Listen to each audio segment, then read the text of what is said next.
आज आपण पाहणार आहोत, की लक्ष द्या रे. आज आपण पाहणार आहोत, की एखादा जो काही क्वेशन पेपर आहे, तो कशा पद्धतीने सॉल्व्ह करायचा असतो आणि त्याचं एक्झाम्पल म्हणून मी कन्सिडर करणार आहे.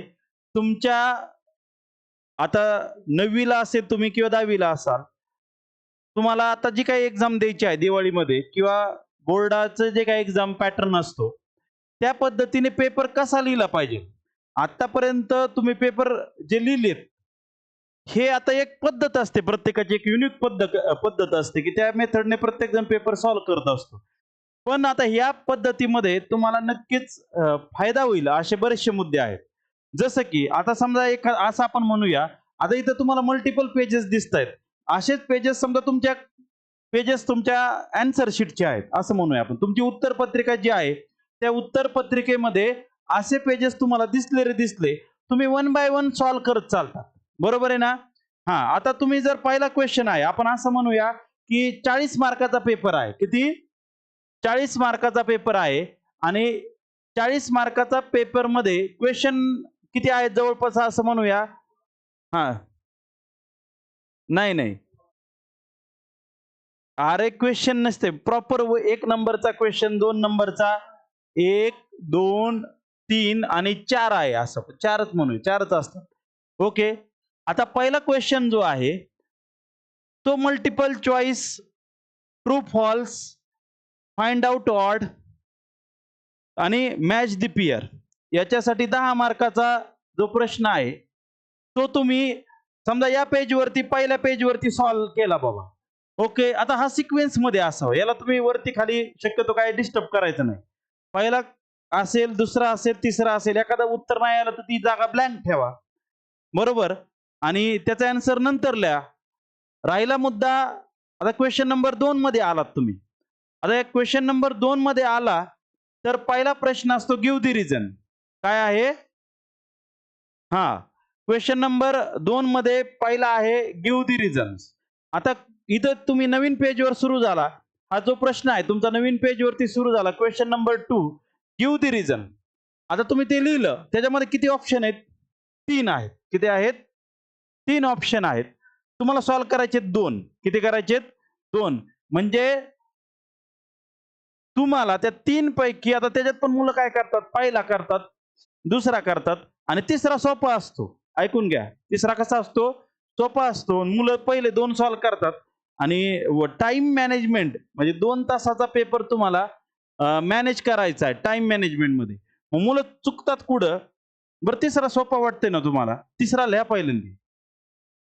पेपर चेक करणाऱ्याच्या समोर सगळं असतं. ॲन्सर शीट असते आणि क्वेश्चन पेपर पण असतो. म्हणजे जे काही तुमचा क्वेश्चन आहे, म्हणजे उत्तरपत्रिका आणि प्रश्नपत्रिका मराठीत सांगायचं झालं तर, दोन्हीही टीचरच्या समोर असतं. त्यामुळे तुम्ही लय टेन्शन घ्यायचं नाही, की बाबा मी तिसरा सॉल्व्ह करू का दुसरा सॉल्व्ह करू. ओके. मग पहिल्यांदा तिसरा येतोय ना, तिसरा सॉल्व्ह करा. Give the reason 2 मार्कासाठी. बरं केला? आता असं वाटतंय तुम्हाला पहिला सोपा आहे बाबा. पहिला टाका. फक्त मेन हे विसरायचं नाही. त्याचे नंबर टाकायचे. प्रश्न अजिबात लिहायचा नाही. ही एक चूक होती. प्रश्न लिहायची लय गडबड. उत्तर नका काही ना काही, पण प्रश्न लिहायची लय गडबड. बरोबर. प्रश्न अजिबात लिहायचा नाही. बरं राहिला मुद्दा कोणता? दुसरा प्रश्न. बरं आता तुम्हाला इथं दुसरा प्रश्न जो राहिलाय त्याचा नंबर टाकायचा. तुम्ही उत्तरपत्रिकेसाठी फी पेड केलेली असते. पानांचा लय विचार करायचा नाही. इथं 2 नंबरचा आकडा टाकायचा आणि हे पेज सोडून द्यायचं. किंवा तुम्हाला माहिती की याचा आन्सर एक 7-8 ओळीचा आहे. तेवढे ओळी सोडून द्यायच्या. बरं सोडल्या. नंतरनी आला त्याच्यातलाच बी सेक्शन. कोणता आहे समजा? बी आहे आन्सर दी फॉलोइंग.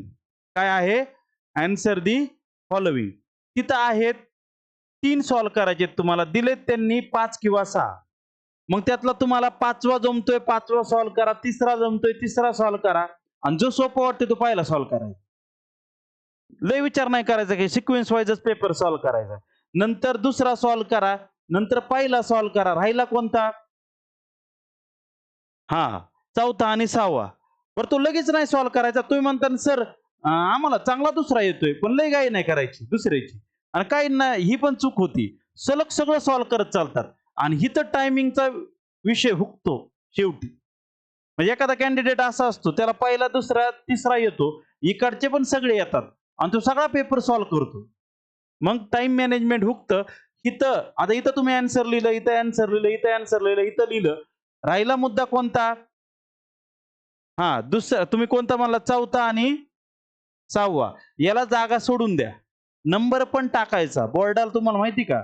10वीला बोर्डाला एक परिपत्रक येतं. समजा सायन्स मधला 6वा प्रश्न चुकलेला आहे. त्यात परिपत्रकामध्ये स्पष्ट मेन्शन केलं जातं, की विद्यार्थ्यांनी निस्ता नंबर जरी टाकला असेल, 6 नंबर जरी टाकला असेल, तरी त्याला 2 पैकी 2 मार्क देऊन टाका. पण नंबर टाकला असेल तर बरोबर? नंबर टाकला असेल तर म्हणजे एखाद्याने नुसता नंबर टाकला असेल तरी पण हे 1% होतं. पण येतं. दरवर्षी एखाद्या तरी पेपरमध्ये काहीतरी चुकतं, प्रिंटिंग मिस्टेक येते, कन्सेप्ट चुकतो. मग बोर्ड बाहेर जास्त जाहीर करत नाही. पण इंटरनली त्याचं परिपत्रक फिरतं, की मग हे प्रश्न तुम्ही म्हणता सर आम्ही जागा सोडल्या, अजून काहीच केलं नाही त्याच्यावर. काय केलंय तुम्ही? तुम्हाला येतंय, पण तुम्ही लिहिलंय का? नाही. तुम्ही काय केलं? फक्त आउट ऑफ जे सॉल्व्ह करायचेत ना, तेवढे सॉल्व्ह केले. याच्यातले पण किती? 2 आणि 3 मार्क गेन केले बाबा. तुम्ही काय घेतले? तुमचे मार्क घेतले आणि याला जागा सोडून दिली. सोडून द्यायची. राहिला प्रश्न कोणता? Question number 3. बघा हा सगळ्यात मोठा प्रश्न सायन्स मधला. 15 मार्काला असतो. किती? 15 मार्काला आणि एक प्रश्न 3 मार्काला असतो. एक प्रश्न 3 म्हणून मी आतापर्यंत आपण टेस्ट घेतल्या ना, ह्या मी 3-3 मार्काच्या का घेतल्या? त्याचं कारणच आहे. कारण की सायन्समध्ये 15 मार्काचा प्रश्न सगळ्यात मोठा. याच्यात तुम्हाला 5 सॉल्व्ह करायचे असतात. दिलेले असतात 8. दिलेले किती असतात? 8. मग आता एखाद्याला 8वा सुटतोय, सॉल्व्ह करा.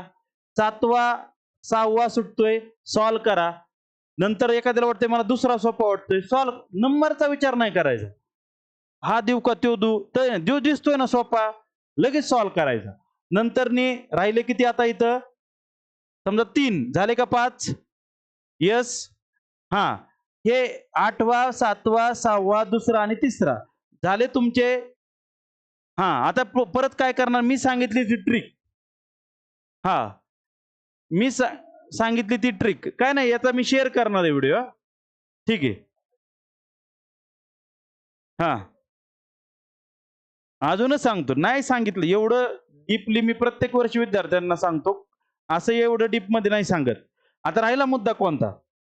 हां, हां. राहिलेले मुद्दे सांगा. राहिलेले प्रश्न कोणते आता? हां, राइट. छान. चौथा राहिला. पहिला राहिला. छान. आता याला जागा सोडून द्यायची हां. याला काय करायची? जागा सोडून द्यायची. त्या प्रश्नाला अजिबात घाई करायची नाही, सॉल्व्ह करायची. राहिला प्रश्न कोणता आता? सगळ्यात शेवटचा, चौथा. क्वेश्चन नंबर 4 आहे. तो इथं घेतला आपण. नवीन पानावर. आता याच्यात 2 प्रश्न असतात. किती? 2. आता त्यात पण सायन्सचा असा असतो, एक पॅराग्राफ देतात किंवा डायरेक्ट 5 प्रश्न विचारतात. पॅराग्राफवरती किती असतात? 5 प्रश्न असतात.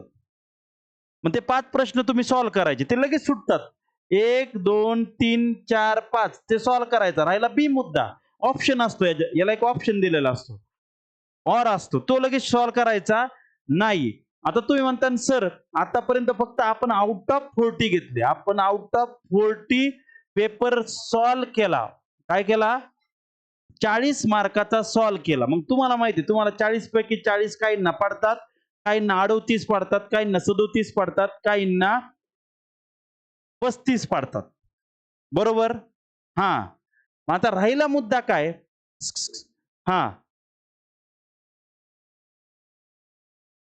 हां. राहिला मुद्दा हा पेपर कव्हर होतो. बरोबर. म्हणजे फक्त आणि फक्त सांगितलंय तेवढंच सॉल्व्ह केलं. मी काय म्हणतोय? सांगितलंय तेवढंच सॉल्व्ह केलं. हा पेपर माझ्या माहितीनुसार 1 तास 30 मिनिटामध्ये कव्हर होतो किंवा 1:40 तुमच्याकडे जवळपास 20 मिनिटं शिल्लक राहतात. झालेल्या चुकांना सुधारण्यात. तुम्हाला माहित नसतं आपल्याला इथं आउट ऑफ पडणार आहे का नाही पडणार. तुम्ही नोंद नसतात त्याच्याबद्दल. आता राहिले तुमच्याकडे 20-25 मिनिटं. मग या 20-25 मिनिटात तुम्ही यायचं कुठं? गिव्ह द रिझन कडे. मग गिव्ह द रिझन मध्ये 2 जागा सोडल्यात ना तुम्ही. हा, त्यातला गिव्ह द रिझन पहिला सॉल्व्ह करायचा, हा जो ठेवलाय शिल्लक. बघा तुम्ही म्हणता मग सर मार्क वाढतात कसे? गिव्ह द रिझन जो शिल्लक ठेवला होता का, तो सॉल्व्ह करायला घ्यायचा. बरं, मी ॲज अ टीचर म्हणून इथं तुम्हाला 2 मार्क दिले आणि इथं तुम्हाला 1च मार्क पडत होता. तुम्ही चुकीचं आन्सर लिहिलं.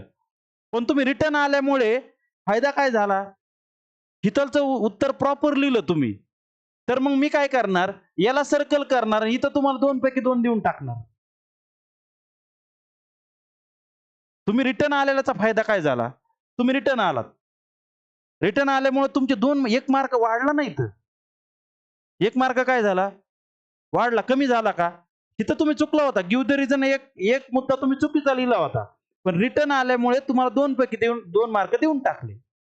राहिला मुद्दा हिथं. हिथं सगळ्यात मेन गोष्ट आहे. हिथं पण तसंच. इथं तुम्ही कोण सॉल्व्ह करायचं राहून दिलं होतं? हां, 1 आणि 4. आणि मी म्हणत नाही दोन्ही सॉल्व्ह करायचं. एकच सॉल्व्ह करत चालायचं पुढं. ह्याच्यातला 1 किंवा 4 सॉल्व्ह करा. इथं तुम्हाला 2 पैकी 2, 2 पैकी 2 आणि इथं 1च पडणार होता. पूर्वी सॉल्व्ह केला त्याच्यामध्ये. नाहीतर इथं 0च पडणार होता. तुम्हाला 4च मार्क पडणार होते. आणि 1 तुम्ही चुकीचं लिहिलं होतं. पण रिटर्न आल्यामुळे तुम्ही इथं परत आन्सर लिहिलं.